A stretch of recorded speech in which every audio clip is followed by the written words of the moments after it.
What is up, podheads? We are back, episode 53. I'm here, as always, with Anthony and Nate. How are you guys doing tonight? I'm doing great. You could be anywhere in the world, but you're listening to this podcast for some reason. So thank you. Yeah, we love you. Yeah, I mean, you're calling us podheads. I guess that's a good thing. Yeah. But So yeah, we're recording on 3/11 day, which this drops the Monday after, but we're recording on 3/11 day. We had to give it a mention. It is a big reason we're all together as friends. We kind of bonded over 3/11 20 years ago in high school. 3/11 day is a holiday for us every year. We all spun some version of their music today, I'm sure, and I love it. It brought me back. Yeah, I spun sound system today, and it's funny how I have like 3 different pockets of friends that some of them, like you guys, I talk to a lot, but other pockets of friends I don't talk to all year, but I know I'll get a text at 3/11 day, happy 3/11 day. So it's cool. Like there's no other band that I'm getting, like I'm not getting happy Deftones or happy Crime and Stereo day text from anyone else. You know what I mean? It's 3/11 day, so it's a cult following. yeah, it's cool. 311 has their own little tribute day every year. I've always wanted to go to that show. Neither of you guys have gone to that, right? No. No, I've never been. Yeah, I've always wanted to check that out. I know we talked about it at length here on the podcast before, where they let that festival ride kind of at the beginning of COVID, which I thought was bizarre, but I guess it worked out. So Yeah, and I mean it was we did talk about it a little bit on our first episode, and we just hit our 1 year this past Saturday. Oh, yeah. Our 1 year anniversary. So Podioslave is a year old now. But yeah, we talked about that 3/11 show going off in Vegas on March 11th last year, and like as the world was saying we shouldn't be together, so it was kind of interesting. Yeah, I remember in the moment we were kind of like, the optics look really bad, and based on what we're hearing, I don't know if that's the right thing to do. And looking back at it from a 2021 lens, it's like, wow, and I'm sure they actually didn't they make a statement about it? Maybe They did, not. I believe. Yeah. Yep. So they knew it was kind of funky, and like I remember Post Malone had a big show In Denver at the Pepsi Center. Yeah. The other thing about that is crazy to me is 311 has taken over a day on the calendar just because of the name of their band, which is kind of cool. You can point towards that day every year. They do a big concert typically, or a couple of day concert, festival type thing. Typically, it's a great marketing ploy, and that's probably a day that they make their nut on for the year. So it's hard to be like, yeah, we're going to cancel this as you're ready to do it in Las Vegas for a 3-day stint. yeah, you're right. That's like their big cash grab. I wonder what other bands could do that. 3-6 Mafia, March 6th. Yep. 16th. Oh, 3, yeah. 16th. The other one is January 12th, 112, the R&B group. Oh, yeah. It's Yep. funny you say 112. Big missed opportunity there. Room 112 where the players dwell. Our episode 39 guest was singing 112's Cupid on Instagram either today or yesterday. So if it's a couple days out now, but go find it. Maddie Arsenal from A Lost Horde singing some 112. Love it. Absolutely love it. Yeah, I love some 90s R&B. Oh yeah. So in honor of the 1 year anniversary, we did check out we listened back to that first episode just to see, again, through 53 episodes, in our pocket, just to kind of listen to it. And I'm smirking because I listened to it and I almost look at it as like a basement demo, a garage demo on the 4-track. And now we've upgraded to a studio and that type of thing. And I was impressed, and I was like not impressed at the same time. But Yeah. did you listen to it, Nate? Well, it's hard not to self-critique, right? I mean, I still do it on every episode that we put out. But that one, it was our first debut episode, and I laugh as soon as the episode starts because I just sound so corny at the beginning, like, welcome to Podioslave. Yeah. And you were like, it's Friday the 13th, like 1 month. And you sound like you're in a well too. Yeah. I was in a transition. Yeah. I was sound so much transitioning, better right? now. Yeah, I was transitioning. I was moving. COVID was starting. And we've never done a podcast, right? So there's that. We use Skype too, which we've switched from that. Sorry, Skype, but they won't be sponsoring the Podioslave podcast anytime soon. But yeah, they the whole thing was funny to listen back to. I listened back to it too this week, just to kind of gain some perspective. It's been a year, the COVID year too, no less. So the whole thing has been kind of interesting to see what we've done, squirreled away in our homes to get people on that want to talk about music and to listen to what we were then and how anybody said yes to us after that is just funny to me. Yeah. I'm happy we can all laugh too, because it's us and it's out there, and it's just like, yeah, man, it is what it is. That's our like you said, that's our demo. Got to start somewhere. I intentionally held off on listening to it until this past week. Me too. Because I was just like, Yeah. you know what? I knew the sound quality wasn't good. I knew that it wasn't edited. I knew that we didn't really have the cadence down. And we didn't, like, I think we prepped, but we didn't, I think we did one dry run. You know what I mean? We had one, Yeah. like, all right, this sounds good. Let's roll type of thing. And now it's a little more structured. The sound quality's better. Our flow is better, I think. Twan kills the edit every week. So yeah. Yep. Yeah. Yeah. Little behind the podcast, I know, introspective is the fact that we didn't edit before. We were like anti-editing. I don't know if you guys remember that. It was just like, no, let's just let it ride. It's gonna be natural. Yep. We realized over time, like, well, we fucking lose connection sometimes. So Yeah, right. That's the one thing, especially with the digital COVID era. Like, internet's crap out every now and then, and we have to clean that up. Because if we just left in, 6 minutes of internet not working, that would be a tough hang for a listen. So yeah, it's not like we cut and paste every little thing about the podcast. Most of what you hear is what you get. And actually, if you listen back to the one, there are pieces of that are fluid and it sounds cool, and it's like you can see something's coming here. But yeah, it does take some time, and you got to clean some stuff up here and there, because you never know with tech. Is that a segue? Segway King? Are you the Segway King, Tone? One night only. Tech. I'm talking about Kings of Leon, not just Kings of Leon. Kings of Leon releasing their new album last week as a non-fungible token, an internet crypto voodoo, whatever the hell you want to call it, right? Yeah. So they actually, I think I saw this in Rolling Stone. They said that they're going to be the first band in the history of ever to release an album as an NFT. It's their new album, When You See Yourself, which I did listen to. And are we giving takes here? On the album? yeah, do it. Yeah, go ahead. Did people come for the takes or the tangents? I don't know which one. I listened to it.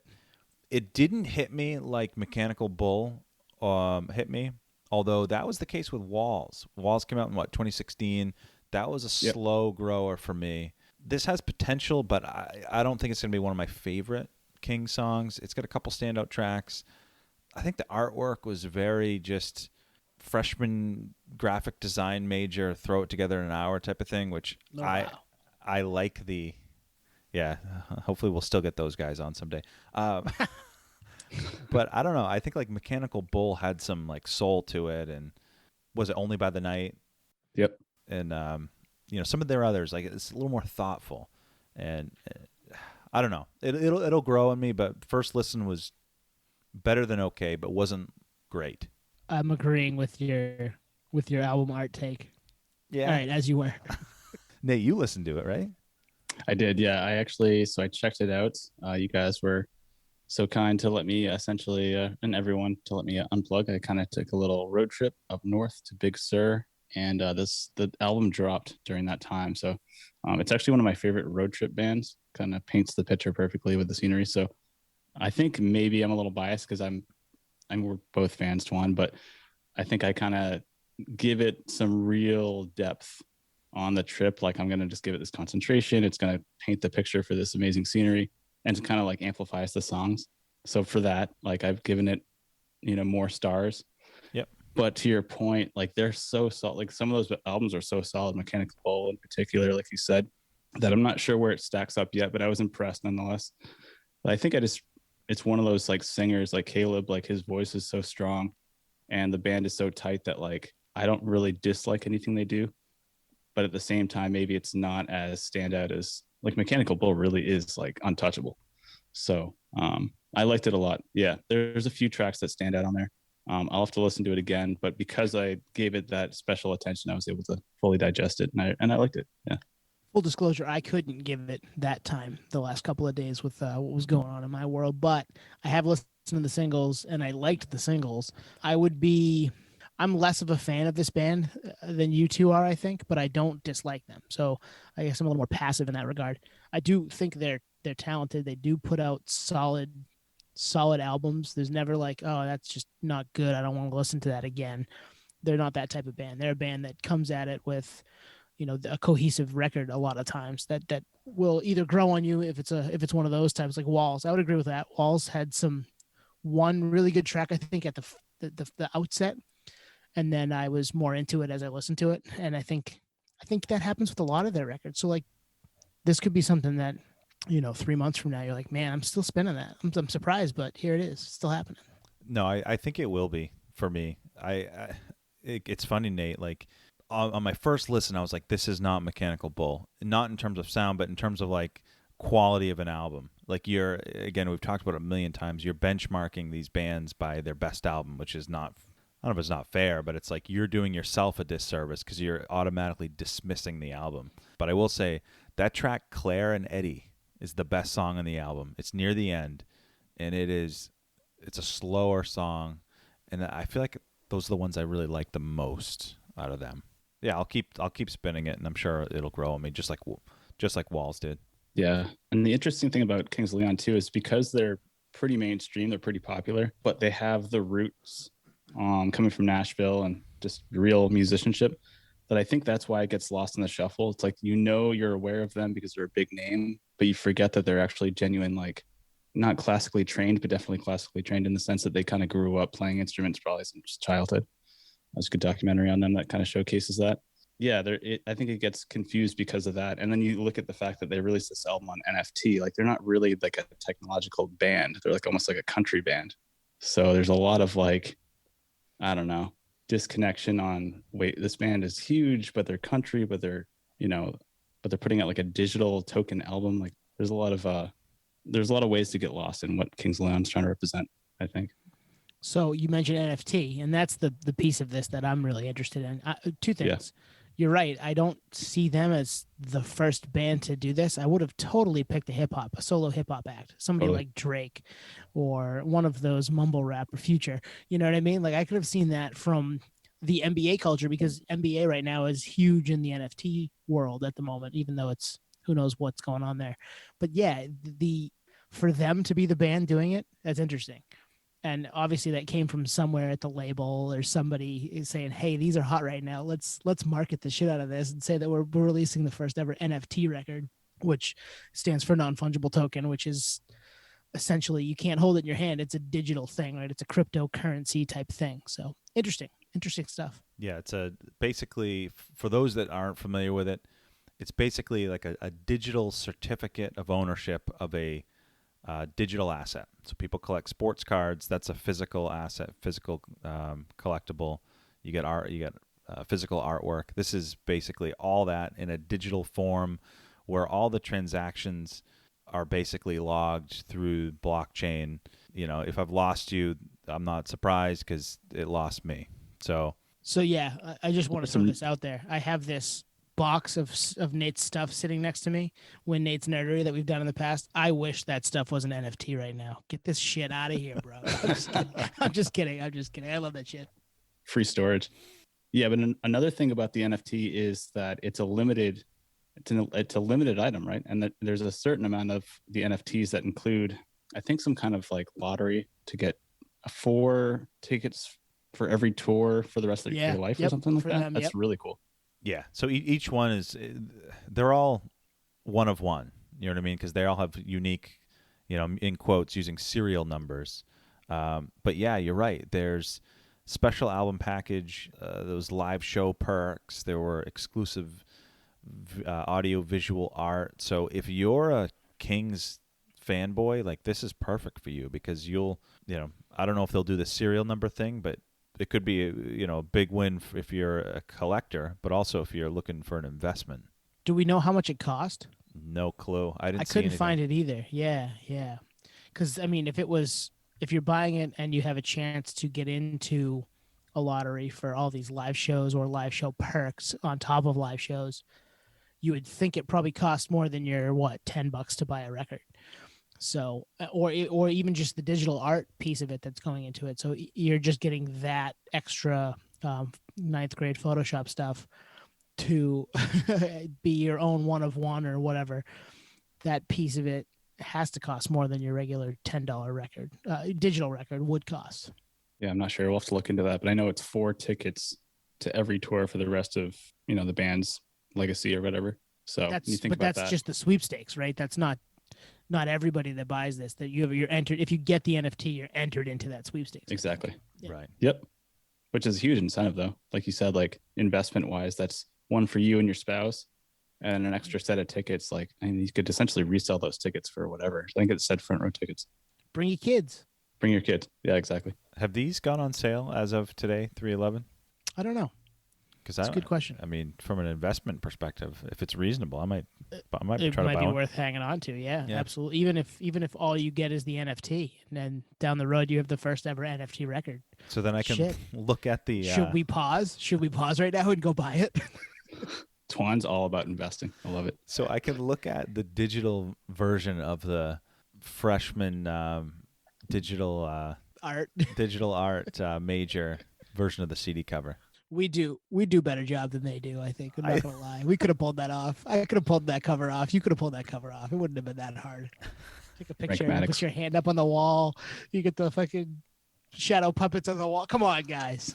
Well, I was looking at the name of the album, When You See Yourself, and I was trying to think of like if there's a play on that I'm just not. There's a deeper meaning to it, and maybe there is, but I don't know. It seems kind of lazy. It's a little convoluted, I think. Yeah. I think we want more depth because the band sounds like they have that depth. So when like the title's not as deep, you're just like, what does that mean? What does walls mean? Right. Is it wall like the wall in Mexico? That one? And then I hope not. the imagery Yeah, there no. was just like their heads like in water, submerged in water. I don't know. I can't remember what it was, but It looked like milk. It didn't even look like water. yeah, that's something funky. I don't know. Back to the NFT piece. If you look at it on Apple Music, the record on Apple Music, the art does change. It's like two pictures of, you can see like a drum kit shadow and a person shadow, and then the other two guys. It does move, so it does kind of fit with what they're going for here. So that's interesting, I guess. It's funny we're critiquing like we know what we're talking about. I mean, Frank Maddox knows what we're talking about, but We should call him. yeah. And that what do you that think? extends our Frank Maddox streak from Nate to 13 straight episodes, I think. Yeah, I love that guy. He's a good dude. I enjoy him too.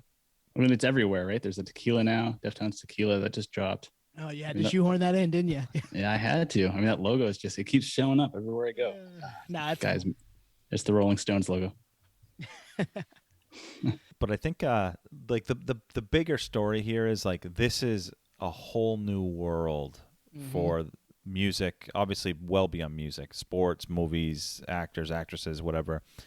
Anyone with a following or any franchise, you name it. But in terms of music, like I was thinking about it today, like what would be NFTs that I would be interested in? Like if it was a video, for example, it's like Tim from Rage climbing the stanchion. Yeah, you know what I right. mean, at the Video Music Awards. Like what would that go for? And would I want, would I want it? And there are only 1,000 of them, right? And Are we spending that big bucks for those? I don't like who's buying this stuff. people would buy that stuff, though. Absolutely. Like you say, okay, bands that already do a really good job of recording their live shows and, at least the audio, but definitely I'm sure there are plenty that have done video for a while now and we just haven't seen it. That's where this is headed. So Nate's favorite band, Pearl Jam, they've already been kind of doing this in a not in the NFT world necessarily, but if you're part of the 10 Club, you get a single every Christmas on a 7-inch every Christmas on vinyl. You get access to a lot of the live soundboard recordings of shows. You can purchase those. Sometimes they come in various tangible aspects, but they've kind of been doing this on that front. They are perfectly positioned to do this on the NFT front if they have a lot of that stuff, and not everything has been shown to the world, I'm sure. Good call on the live stuff. I mean, any show that I go to that I'm thinking of where they record the show. I don't know if you've been to any of these venues where they record the show and you go into like the lobby to grab a beer and you can still see the show on like a small little TV screen. I mean, all that stuff doesn't get released. I mean, it's just kind of like in an archive somewhere. It's just money sitting on the table, really. So good point on the live recordings. Slap a serial number on it, make it digital crypto, and boom, sell it to your fans. Yeah. I was at that show. I want to buy that. When I was at the height of my record collecting, which was 03 to 08 in that time frame, it was all limited 7 inches. It was all record release records with a spray painted, a spray painted cover, and it was all numbered, and obviously like all the Record Store Day stuff. So like, actually, Record Store Day is the perfect proof of concept for this. Oh, yeah. Totally. It's perfect. Like, people line up for this shit. Well, I mean, there have been people buying and collecting music things for years, and they've been tangible. Same thing for sports. Same thing for all different kinds of nerdery, right? So this is only going to, if it works, proliferate there. Like, you're going to see, okay, here's the intro to some concert from Deftones. On the first show from the first leg of the tour, they had a digital camera, or an iPhone even, because those things record like crazy now, pointed at Chino, and he did something crazy, and boom, I'm going to sell that moment to a hardcore Deftones fan. And a lot of them would buy it if they had the means. Yeah, this is a whole new world. Like, this is a whole new revenue stream for whoever owns the music. So again, I think, you can say what you want about Kanye, but his preaching of owning your masters and all that stuff, like, geez, the possibilities are endless, absolutely endless. And I don't know if we're going to get to it yet, but this does tie into our next topic that we're going to chat about. Before we get to that, I have something. Oh yeah, no, we're not done yet. Okay, good, yeah. But yeah, I think this is going to be bigger than like even Taylor Swift selling her catalog, or someone selling it on her behalf or whatever for $300 million. I feel like that's going to be peanuts. Like, I just looked, Kings of Leon sale, NFT sale earns $2 million bucks. They generated. Wow. And that was just in a week? In a weekend. Damn. Yeah, in a weekend. And all that is the money, the digital aspect of that album being sent to somebody with a crypto password, a serial number, and a chance to win live tickets to live shows. And they made $2 million in 6 days, whatever it is. Unbelievable. Yeah. When you compare that to physical goods sales to revenue, because that's pure revenue, right? I take it. Well, I mean, we don't really know. When they got to give away the tickets, which is going to cost them some money. But yes, it's probably, 75% of that's going back to them. Yeah. Well, even the tickets are essentially comp tickets. So there's no cost there really, because everyone gets, as we've talked about on here, artist holds. So, man, yeah, that's big money. It's crazy. That's crazy. So the theme of our episode right now, and I just came up with this on the spot as we were doing this. Imagine a year ago, us talking about Kings of Leon putting out a digital album that they made $2 million on, that wasn't through Spotify or anything like that. It's a non-fungible token. Can you even imagine that? No. I mean, there's digital certificates, digital assets. I'd be like, you mean like a stock? Like, what are you talking about, Yeah.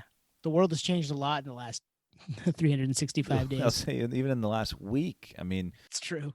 Really, this started in Q1 of this year. I mean, all this NFTs and digital assets and things like that. It's hard for a lot of people to wrap their head around, but there's certain analogies that it kind of sinks in. It's like, well, I use like sports cards. It's like, well, you only own a piece of paper, like, right? You know what I mean? With a couple of etchings on it, maybe to make it more, its own thing. Like if it's got a number on it, or if it's got a certain color coded, whatever. There's only a certain amount of those. You own one of them. Yeah. It's not only that, it's like trying to keep that in pristine condition. As you guys both know, as you mentioned, Tony, you're both holding my inventory of nerdery. A lot of that stuff's signed. And it's like, man, it's hard to keep that stuff in great condition. It'd be worth a whole lot more if it was an NFT, untouchable, basically. So I think this has been a futuristic year. It's definitely not going to slow down. And it kind of goes to the point, like anyone that was paying attention to like cryptocurrency like 5 years ago, I have a bunch of friends that used to like bug me about it. Like, fuck, you guys are right. Shit's happening right now. Speaking of shit happening, Jay-Z got paid, right? He got the bag. Jay-Z. That's my segue. Not as good as the last one. I was going to say, water's wet, the sky's blue. Jay-Z got paid. Yeah, that's just what he does. He gets paid. He got paid. He sold Tidal to Jack of Twitter fame and Square fame. He sold it to Square, right? Yes. Yeah, so Square, the financial payments company, they provide, online payment services. Cash App is under that umbrella. So yeah, any a digital exchange of currency. And I think actually you can buy stocks and stuff through Cash App, which is a subsidiary of Square. And cryptos, right? Bitcoin, etc. Yep. What was it? 300 million? Something like that. Yeah. So I don't know, what did Jay-Z, what was his initial investment? That's a great question. I don't know. I'll look that up. I don't know the initial investment, but I know when they, first debuted Tidal, it was basically a partnership with exclusives for some pretty huge names artist wise, right? So Yeah, Jay-Z, Kanye, like Beyonce, a whole roster of Daft Punk, I think. they were on there. Yep. So I'm assuming that contract comes with this acquisition. So all those artists, I don't know, I don't want to say masters, but they're kind of tied into that contract for whatever tenure that that encompasses. So it's weird though, because I don't think Tidal's ever been profitable. I mean, they're going against like Spotify, Apple Music, and everything. So there's definitely something behind the curtain that's worth it for Jack Dorsey to jump on this. I don't have an initial, but it looks like 4 years ago or so, Sprint bought in 33% for 200 million. Wow. So they've made some money on this. And at the time of it coming out, it was billed as like the audiophile, the person who wants to hear the vinyl level quality of a streaming service. Tidal was it. Like Spotify, Apple, YouTube Music, all those were good, but this was better. This was the highest quality you're going to get, and it cost more. And I'm sure that's because their servers were bigger, because the size of the files were bigger, et cetera, et cetera. Not to get too deep into the weeds there, but that was what it was billed as. And they got all these heavy hitters together, Jay-Z, Kanye, Daft Punk, et cetera, to throw out, this is what we're going to do. And I remember signing up for the free trial for Kanye's The Life of Pablo, because it was only released there for the first week. And he just kept not putting it out and not putting it out. And I was like, you dick, you did this just so that I would have to pay for the month. That 7-day free trial is gonna lapse, and I'm gonna have to pay for the month to listen to Life of Pablo, which I end up doing. But he won, and he was right. But yeah, it was an interesting play at the time, and I don't think it ever really caught on for the mainstream, right? Yeah, I read today it's just 5% of the total market share. So compared to Spotify and Apple Music.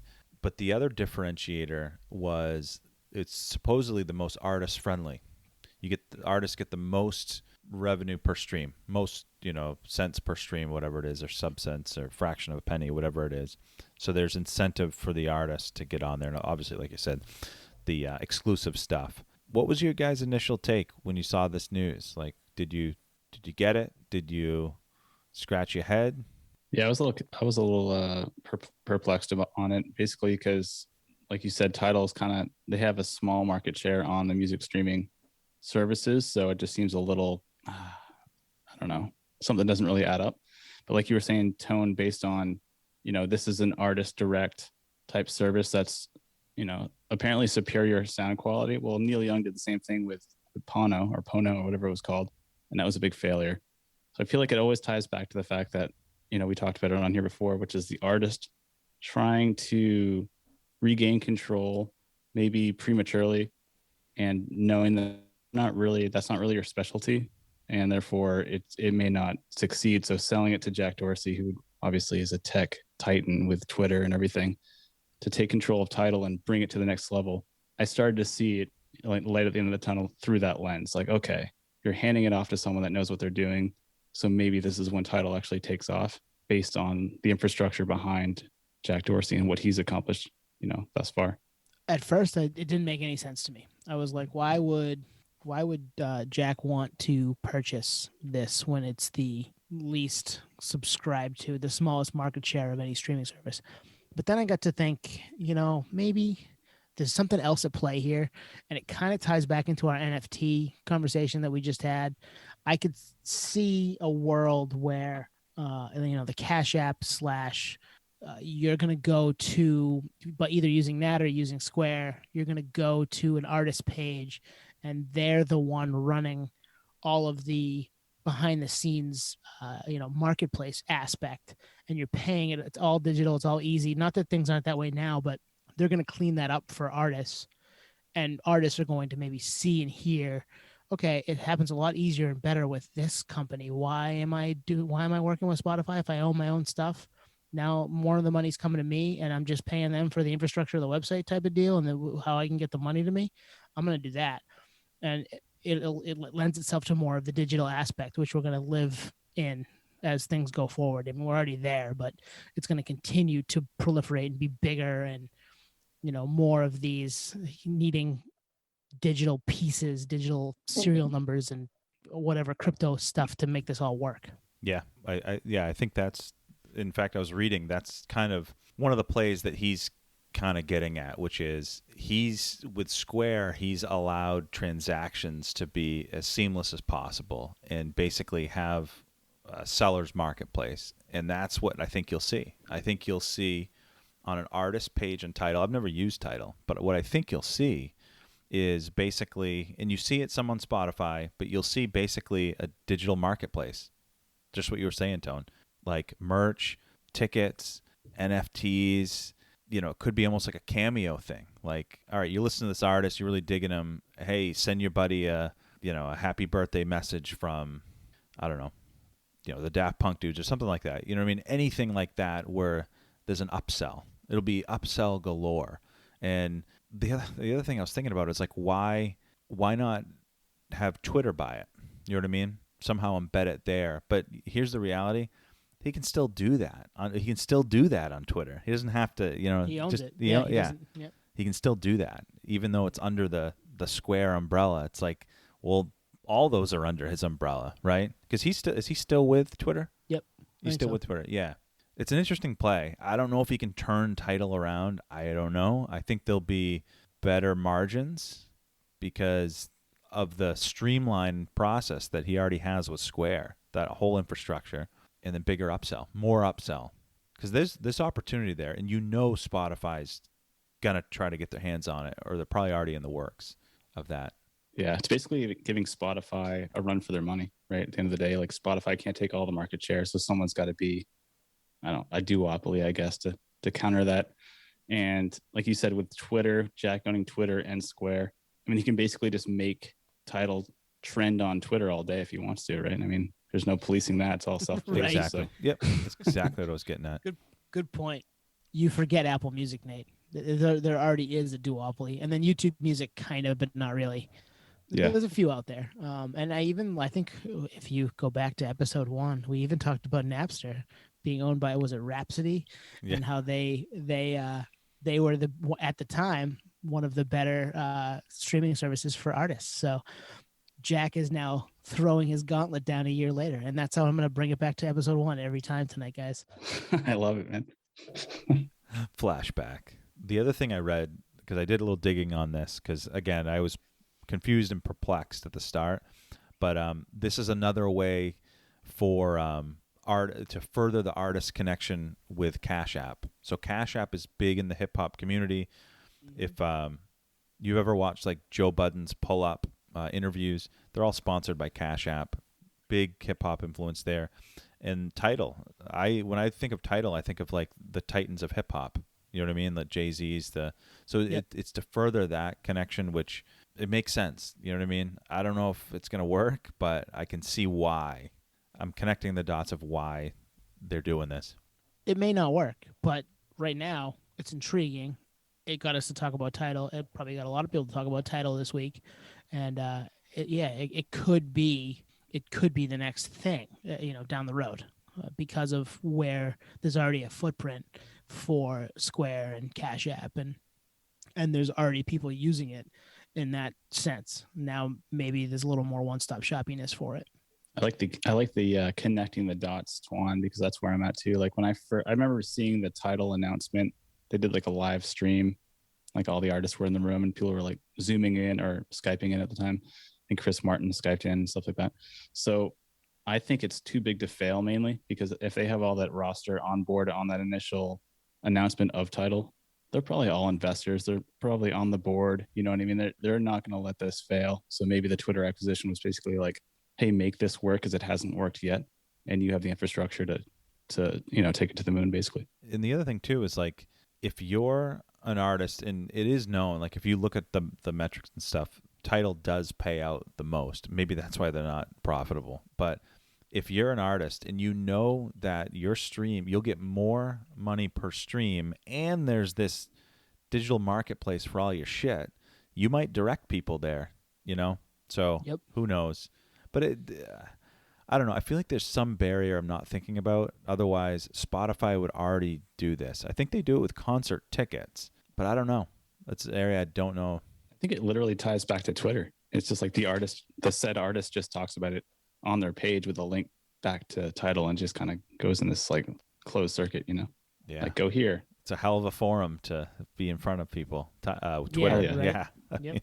Probably one of the forums for that and Instagram, I would say, are the two big ones as far as that goes. And I mean, people use Snapchat still a little bit here and there too, but not to that level. Twitter moves stocks, right? Elon Musk makes that. Twitter and Reddit Yeah. together.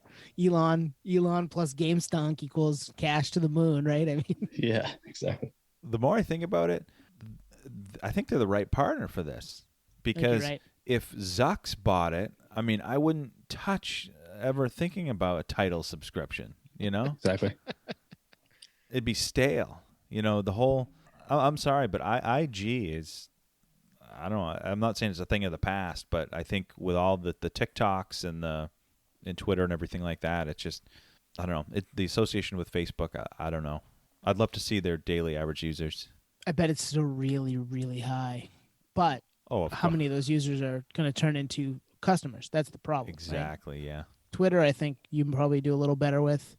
And this now is being paired with the owner of Twitter, who not necessarily, in so many words that you're going to get to the Twitter aspect of it. So, yeah. I get that. That makes sense to me. There's a lot of dots to connect there, but they see it before we do. I mean, and I think we do a pretty good job of seeing it. I mean, we made this kind of prediction a few weeks back, maybe a couple months back, where it was going to end up, sorry, Spotify, we own everything ourselves. Come subscribe to Jay-Z on Tidal and you get everything. You pay for Jay-Z for $6.99 a month in perpetuity and you get everything. You get a monthly NFT. You get. Mm-hmm. And here you go. And then you just hope that Joe Schmo loves Jay-Z and wants to subscribe, or whoever the new hot thing is, whatever the new music that's coming out that's massive. Okay, now you got to go through this, and they've laid the groundwork with this acquisition. I think so. Could be that way. Yeah, I think you could be right. I mean, it's basically watch the throne, right? It's Jack Dorsey versus Zucks. I mean, here's the biggest plot twist of ever. Like, what if everything just becomes Facebook, Instagram, Twitter, Tidal? I guess that is like the definition of a monopoly, but it's not really far-fetched. I mean, everything's consolidating in real time. Call me old school, but I do like I do like grabbing the record and putting it on. I do know. Like going to the show and seeing people in person. There's still a world for that. It's for us boomers now, but I was gonna say we're old, man. Yeah, we're old, right?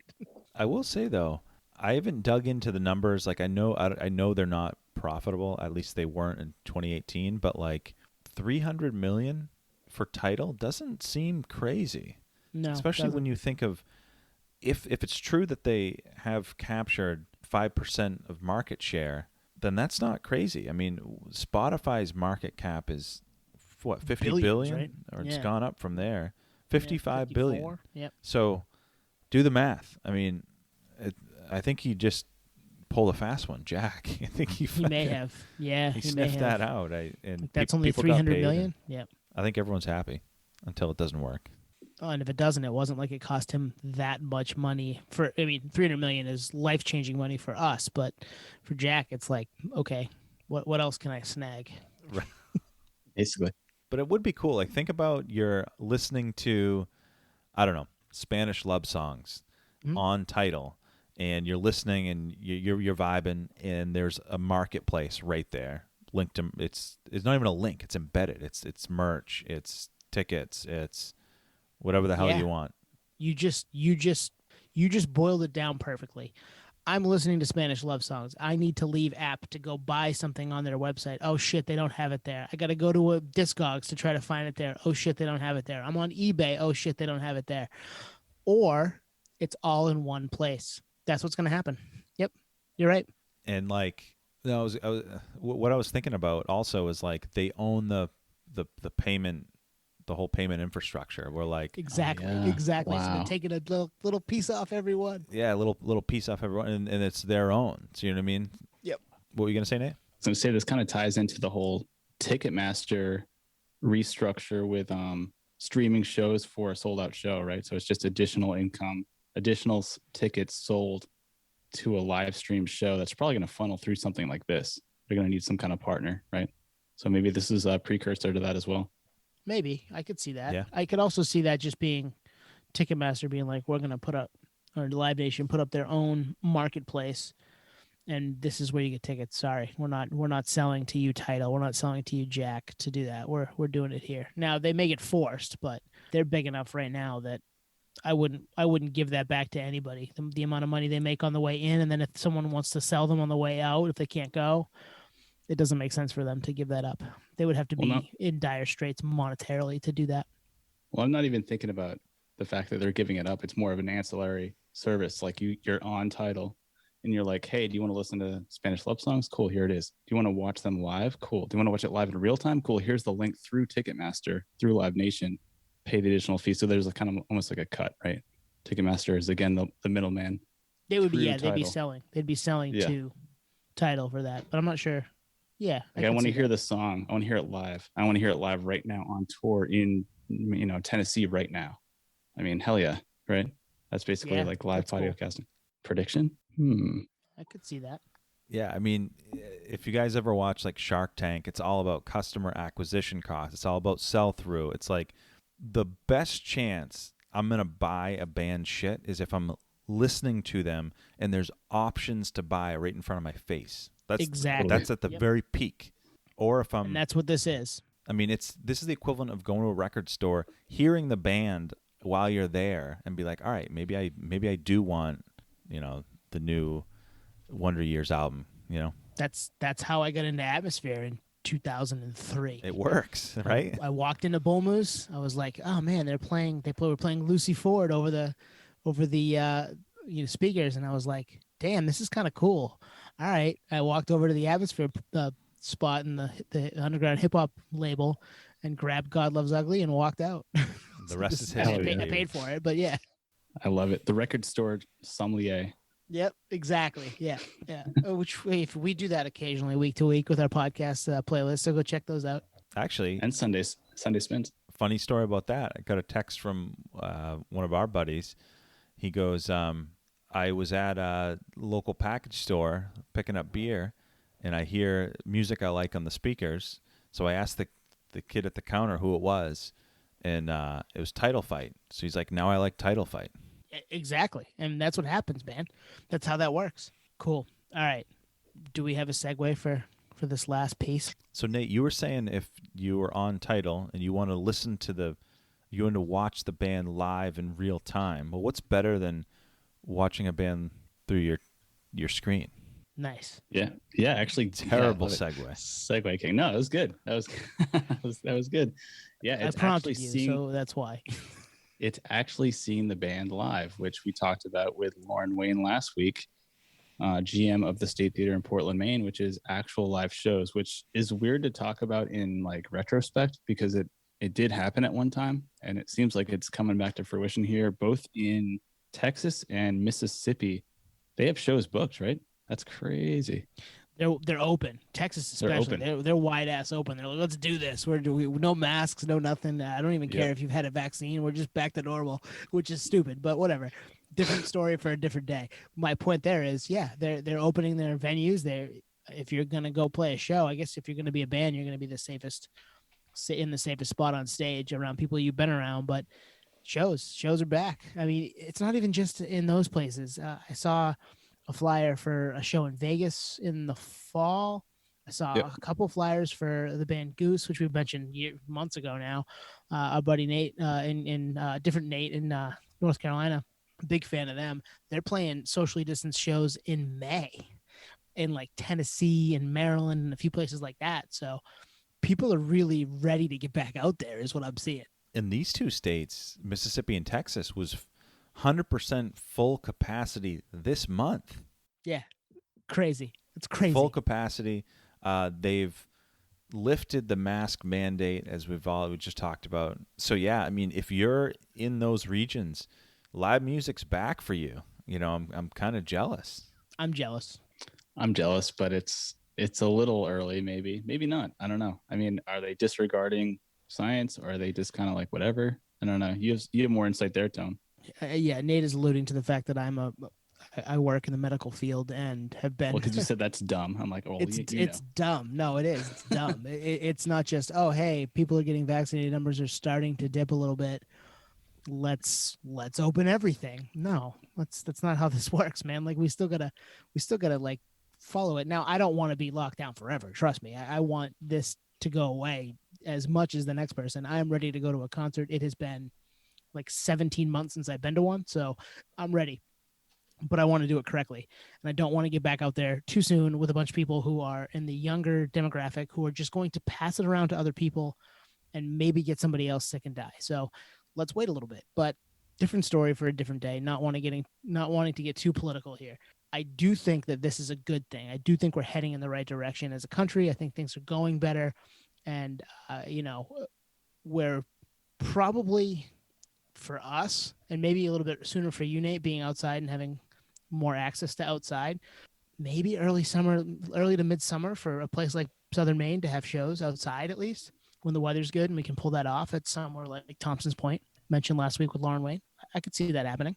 Yeah, it's polarizing. I only brought you in because you have a little more insight. You just wanted to hear me rant. I just want to hear you rant.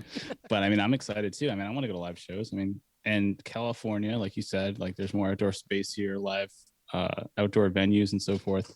And California's got a few too, like System of a Down concert scheduled for, I think, October. Mhm. That I was originally going to check out last year. That looks like it's back on. A festival I go to every year called the Ohana Festival is, everything I'm seeing on their socials says it's slated to be on schedule for September, actually, in Dana Point, which is in Orange County. So that's Eddie Vedder's music festival. So it's like, okay, if this is happening, like we talked about with Lauren, like I'm going to buy the tickets and just hope for the best. Whether I feel comfortable at that time is a different story. But, if it's ready to go, I mean, I'm ready to go, all things said, but I'll just have to wait. It's almost like an emotional thing, like even if I can go, like if I can race on the Autobahn and go 170 miles an hour, do I really want to? I don't know, Mm-hmm. So, but you're right. I'm happy that things are actually, there's light at the end of the tunnel. It's another one of Nate's analogies that's great. The Autobahn one. That's you're spot on, man. Like, yeah, I can go 170, but do I want to die? Yeah. You've shifted from the food and restaurant analogies. Yeah. Yeah, exactly.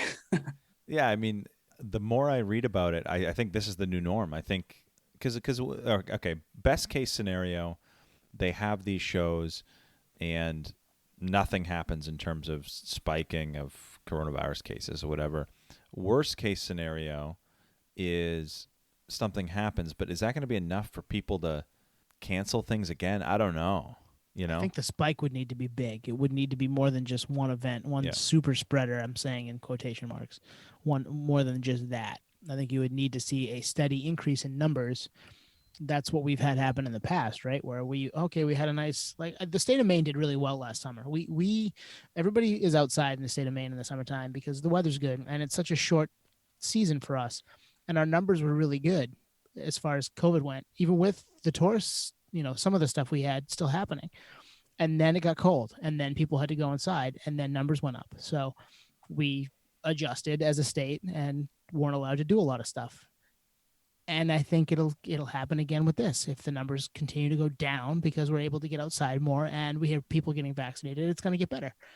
Hopefully it stays that way. That's the big question. Does it stay that way?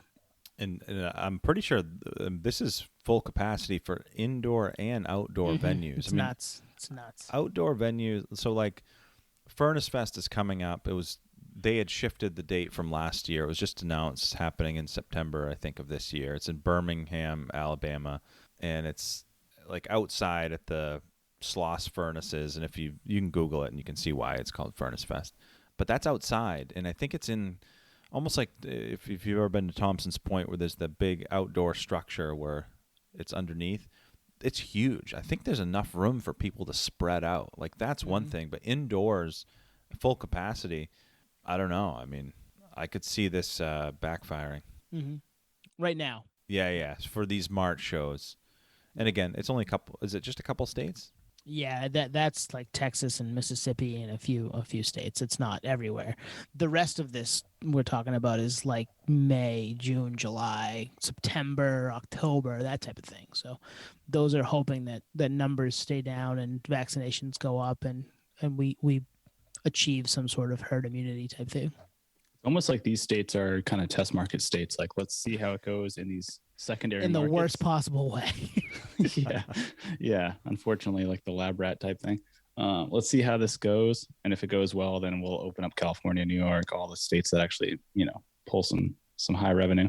But I don't know how I feel about it. Like we all talk about it. Like I want to go back to a live show so badly. And we talked about with Lauren last week. Like we're gonna buy every ticket to everything, but how soon is too soon, and how late is too late? Like what is safe, what isn't? I mean, like you said, I talked about the Audubon thing. Like you can put your own self at risk. I think that everyone should have their own choice on the kind of risk they want to put themselves in, and that shouldn't be limited on restrictions that may or may not coincide with real data. But at the end of the day, like everyone wants to be safe. You know what I mean? I don't want to go to a Slipknot show and come back and not even know that I'm ill and put other people at risk. So Right. I'm trying to be sensible, but at the same time, a little selfish with the fact that like live music is a big part of our life. So I love collecting ticket stubs every year, and I kind of missed a year, so I almost have to double down this year. So It's funny you say that, Nate. I was reading, I think it was Alt Press article. Yeah. And it has some stats. 83% of concert goers have held on to their tickets over the past year. Mm-hmm. So that shows you like they want to go. They kept the tickets. The other stat is 64% of fans plan to attend even more concerts than they did before when they return. So people are hungry. You're right. People are starving for this. And I think if they're offering full capacity, you'll see a lot of sellout venues. People will go to those, especially if they're outdoors. I think I'm trying to put myself in these people's shoes. So if it's an outdoor venue in Texas that I'm familiar with and I know I could be in an area where I'm away from everybody and still enjoy the concert, I'd probably go right now. And that's me being vaccinated saying that. Pre-vaccination, I don't think I would. Indoors, I don't think I would. Even vaccinated right now, I don't think I would, because I wouldn't want to be somebody who, my vaccination worked well enough that I didn't know I had it and gave it to somebody else. So that's where I'd wait. But yeah, the whole thing is a difficult prospect, and it's too bad we don't know enough about it that we can all be on the same page. That's the hard part, is we don't know enough about how this is all going to work. So it's hard to be on the same page. So some people want to go and just be like the trailblazers and the ones who maybe jump the gun and do it a little too soon. But some are a little more cautious, a little more reserved, and want to, wait and see. Yeah. To your point, Tone, as well, is like, it's all about respect. Like I don't want to go and infect other people, but unfortunately I'm looking at COVID-19 as the precursor to, I hate to say this, but it just seems like logical to think that this is kind of a precursor to maybe more pandemics in the future. So if we don't take this one seriously, then we're really not taking taking other pandemics serious that may have, more implications, higher risk. So we almost have to err on the side of caution, the fact that this is almost like a warning sign. Like, hey, like the globe's changing. There's a lot of things that are coming at us faster than we know. I'm not saying it's doomsday, but this is a good warning sign. I think if we've learned anything, and we talked about earlier how this is like a year anniversary of this episode, is the world's changed a lot in 12 months, and it always has, but this has been one where we can kind of sit back and watch it change and evolve because we're home more, or we have more time to research, and obviously the power of the internet to get real facts and real data and not have to funnel everything through like a mainstream news source, and realize that like, hey, I really like to do these amazing fun things, especially live music. But at the end of the day, like I can't think about just me, So I want to always err on the side of caution, but at the same time, like realize like, fuck man, we put together this podcast because of our huge appreciation for live music. Totally. So it's kind of like a tug of war, You know what though? So much for those fancy spacesuits, right? We're not gonna. So much for the space. We're not gonna. I was looking forward to it. Right? I wasn't. Or the big Those looked sweaty gerbil and balls, hot. the hamster balls. Well, I do that, but the spacesuit that we talked about last May or whatever, I don't know, man. I don't want to who knows who was in that first and how sweaty and gross that would be at a concert. But if it meant, okay, if we were right now told this is the only way I can go to shows, I would do it. But if I don't have to, I'm not doing it. It's gross. It grosses me out. It's not supposed to. It's supposed to be a proactive measure. And I don't think they would invest that much money into something like that, the infrastructure to support mass production of a spacesuit to go to live shows if it wasn't going to work long term. So that's what Your boy I mean Elon would. Your boy Elon would. Exactly. Just a flex. Just a flex. I mean, just a flex. I'm thinking everything has legs in the long run. So Tidal, you can order your spacesuit to go to the show right here on Tidal. Right now, branded with your Slipknot patch on the front. Yeah, Slipknot patch on the front and SpaceX patch on the back. and we'll record you in the crowd at the show, and you can buy the NFT after. Like this. Oh man! Boom. So this whole episode just boils down to we're in the future. This is it. It's basically crazy. We made it. We made it a year out, and here it is, the future. We just crossed over. It's great. I mean, we had a lot of predictions, but like the NFT thing, I don't know if anyone saw coming. Really, no, right? God, no. Yeah, nope. That's crazy. That's funny when you said it. Just didn't see it coming. I had like the Dumb and Dumber thing in my head. Didn't even see it coming. Yeah. Ah. All right, boys. Yeah, I think that's a good spot right there to wrap her up. This has been a fun one. It's been fun to kind of speculate on the future and talk about the past a little bit with our first episode and kind of weave the two together. Absolutely. It makes that first episode seem so far away. Mm-hmm. Like for a number of reasons. Like you said, the world's changed.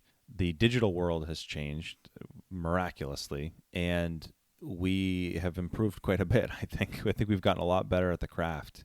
And just looking forward to continuing that. Yeah, I agree. I think we've changed, right? We've all changed.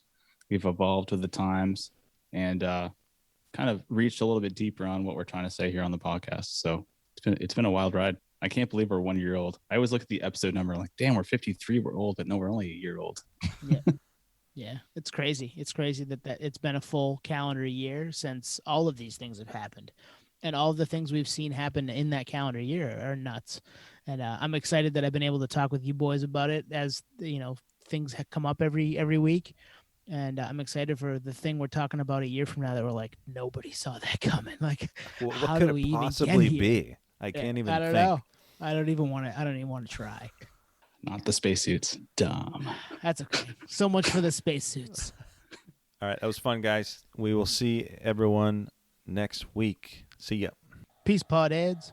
Cheers. See you guys in the future.